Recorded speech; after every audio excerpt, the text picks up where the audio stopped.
All right, guys, welcome back to the Red Eagle. Today we're going to do a brand new election prediction. We're going to do Trump versus Sanders, as has been requested on my Instagram. So here we go. I already filled in all these states that I think would be in the safe column. So let's go move over to the likely column. Personally, I see Republicans. I see Trump winning Texas. Bernie is just not the type of Democrat that could turn out voters in Texas. He just doesn't have the appeal to the Latino voters, especially for the fact that he dumped all of Vermont's nuclear waste in a poor Latino community in Texas.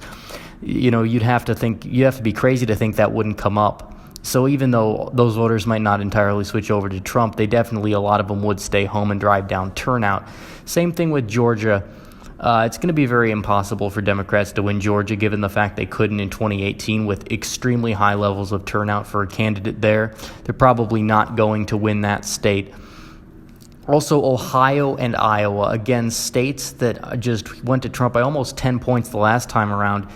Bernie will probably try to make inroads here. I don't think it's going to pan out. The polls in both states have shown early leads for Trump. He's already above 50% in both states. Also, Nebraska's 2nd district went for the Republican over the Justice Democrat by around 3 points. And again, this was an election where Democrats turned out at a presidential election levels, and you're going to pin a socialist candidate in Bernie Sanders. I know this is going to piss off a lot of Bernie voters that are watching this, and they might hit the dislike button. That's okay with me. He's just not a great candidate. He was very rarely attacked. He basically survived as the anti-Hillary through the primaries. He couldn't beat her, and she was very, very unlikable. It shows his policies are not realistic to a majority of Americans. Also in this likely column, we have Maine's 2nd district. I believe that will go for Trump. He won it by over 10 points last time around. He should win it this time around. I know the Democrat took it in 2018, but it is with a ranked choice voting system. If it wasn't by ranked choice voting, it would be probably the Republican would have won it by around 3 to 4 points. There's no question a presidential turnout level where the Republican would have won even with ranked choice voting. Presidential elections don't have ranked choice voting, so that's why I have that in that column. Now, Arizona, we can move into the lean column for that. I think Arizona, there's a lot of old people in Arizona, and the demographics just aren't favorable. Again, Bernie's Latino support will be low, and polls have shown Trump's improving on it. The high Latino population in Texas, Arizona, and Florida, in particular the Venezuelan vote, could definitely come out for Trump. It could definitely help him. And as state Republicans took the popular vote in the House in the midterms, won the governor's seat, and flipped the Senate seat there, despite Democrat turnout being super high. Florida somehow didn't seem to fit. You could have all the felons in the world voting against him, but the rebound for the presidential election looks like Trump will hold, even if the felons do come out in large numbers for Bernie. I'm not necessarily sure they will come out. The polls have shown in the past it probably would net the Democrats about 75,000 votes. Trump won Florida by around 160,000. If I recall correctly, in 2016, he'll probably win it by larger numbers against someone who was in bed with Fidel Castro regime back in the day. And North Carolina, again, Bernie is an atheist. You look at the fact of the matter being in the South, he's not going to turn out black voters as well in North Carolina, which was pivotal to Obama winning in 2008 there. It just doesn't seem to be in play if you have Bernie Sanders. He is a far left, guys. Think about McGovern back in 72.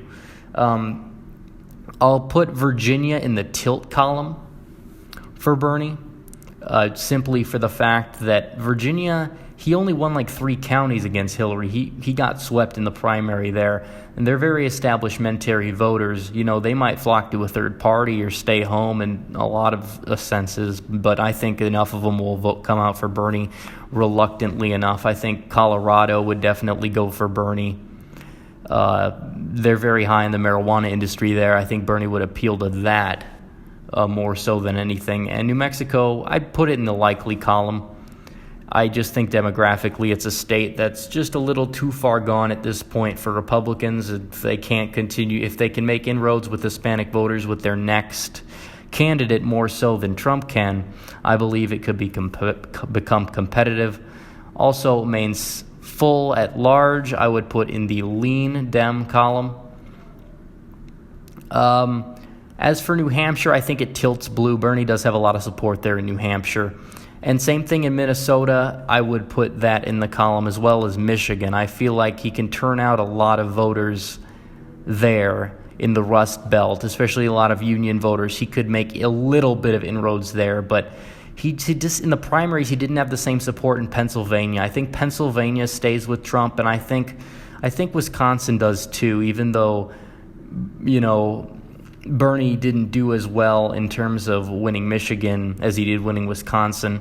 I feel like Trump's done a lot for, the farmers. I think the tariffs, the exit polls in 2018 showed actually that Trump's policies helped more than it hurt a lot of these people. And in Nevada's a state I probably would put in the tilt blue column. Again, these states could easily flip. A lot of these states can. I think Trump probably, when it's all said and done, could win by a larger margin, but right now I just have to go with what we know. And as for Nevada, I believe that Nevada will stay with the Democrats. I think it could be closer. There's a lot of moderates. The election is really fought in terms of the corridor of Las Vegas in the southern part of the state. But I just think that Trump's going to focus on the Rust Belt again. I don't think he's going to be going to Nevada and Colorado a lot. And I think he's going to have to focus on states like Texas and Georgia a little bit early on so he can cement them in his column, even though I don't think he's going to be at risk for losing them. So my final prediction, I have Trump at 290, Bernie at 248. So all right, guys, well, thanks for watching my prediction video. Please like this video, comment, subscribe, and hit the bell for notifications. Hopefully sooner than later I'll be uploading analysis videos every day. And please donate to the Patreon, as we are listener supported. The link for that is also in the description. You'll get some free shit for that. All right, thanks again for watching, guys. Red Eagle out.